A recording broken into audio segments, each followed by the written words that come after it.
I've said this about Trump before. He's trying to sell me an America that doesn't exist. Let's say I got busted for some really bad crime in court, a drug crime, and my wife did too in a separate case. And then so did one of my kids, my manager, my agent, and my attorney. It would be reasonable to conclude that I'm shady and involved in a business that's not terribly legal. Well, Donald Trump is now a felon.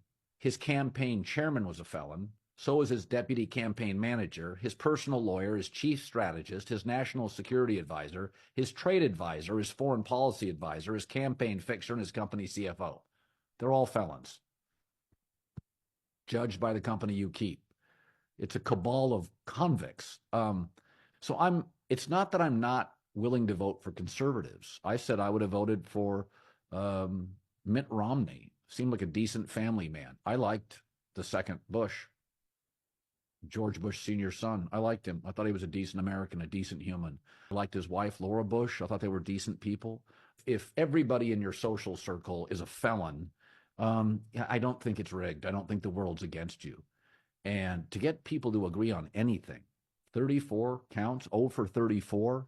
I mean, that's a batting slump even the New York Mets could be impressed with. 0 for 34. When you're constantly trying to sell me on an America that I don't see, I'm not saying inflation's not an issue, but I get on airplanes all the time, and it's not a bunch of rich people. I get on planes, there's people in normal clothes, they don't look rich to me, and the planes are all full, and the hotels are all full, and the freeways are all full. That means people are going to work. You're trying to sell me on this story and this narrative that's just not true. Trump's entire game plan is the country is in a free fall.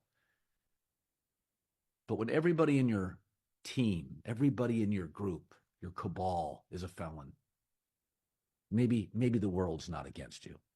Stop trying to sell me on everything's rigged. The country's falling into the sea. The economy's terrible. The economy's okay. It's not like on fire, but the America that I live in is imperfect. But compared to the rest of the world, I think we're doing okay.